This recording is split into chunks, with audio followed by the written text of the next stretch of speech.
একজন ইতিহাস বিকৃতিকারী, নরকের কীট এবং জান্নাতের দোকানদার গোলাম পরোয়ার চিল্লায়ে চিল্লায়ে বলেছিল যে ভারতীয় বাহিনীর কাছে পাক বাহিনী আত্মসমর্পণ করেছিল, বাংলাদেশের কাছে নয়। বিষয়টা এরকম, তার কাছে খুব তৃপ্তি লাগছিল যে পাক বাহিনী অন্তত বাংলাদেশের কাছে, বাঙালিদের কাছে, এদেশের মানুষের কাছে আত্মসমর্পণ করেনি, তার একটা তৃপ্তির বিষয়। গোলাম পরোয়ারের কথা বলছি, ভুয়া অধ্যাপক না হয়েও নিজের নামের সঙ্গে অধ্যাপক লেখে, ইতিহাস বানিয়েছিল।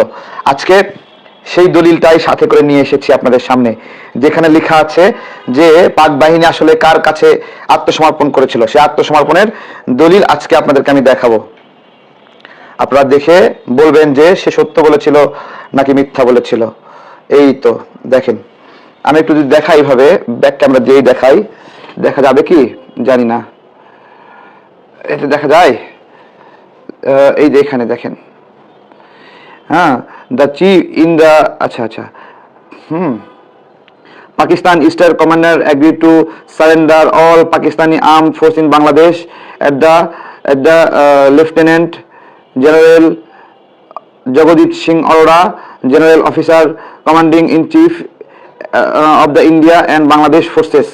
দেখেন, ইন্ডিয়া অ্যান্ড বাংলাদেশ ফোর্সেস স্পষ্ট করে লেখা, India and Bangladesh forces in the eastern হলো থিয়েটার।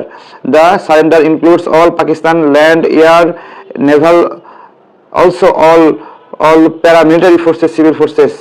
ঠিক আছে, এখানে স্পষ্টভাবে বাংলাদেশি ফোর্স এবং ইন্ডিয়ান ফোর্স দুটা লেখা আছে, নামটা, যে দুইটা ফোর্সের কমান্ডিং চিফের কাছে এইটা তারা আত্মসমর্পণ করছে। তো বিষয় হলো, গোলাম পরোয়ার শয়তানের শয়তান, রাজাকারদের রাজাকার এবং রাজাকার কুলের শিরোমণি।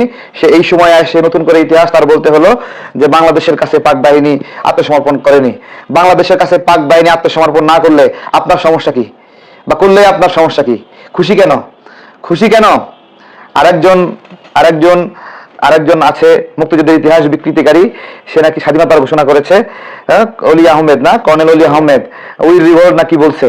তো অলি আহমেদকে বলি, সাহস থাকে, হিম্মত থাকে, ওই সেম বক্তব্যটা আরেকটা প্রোগ্রাম আয়োজন করে যাও দেখি, তোমার কতটুকু হিম্মত। হ্যাঁ, বাংলাদেশের কোনো অভিভাবক ছিল না গত 18 মাস, বাংলাদেশকে দেখার কেউ ছিল না, রাজাকাররা ইচ্ছা মতো বাংলাদেশের মানুষকে ভুলভাল বক্তব্য দিয়ে মিসগাইড করেছে। কোনো অভিভাবক ছিল না, সেই সুযোগে স্বাধীনতার ঘোষকের নাম বদলাই দিয়েছে। কোনো অভিভাবক ছিল না, ইতিহাসে নতুন নতুন গল্প লিখেছে। আরেক শয়তান চট্টগ্রাম বিশ্ববিদ্যালয়ের শিক্ষক প্রক্টর নাকি যেন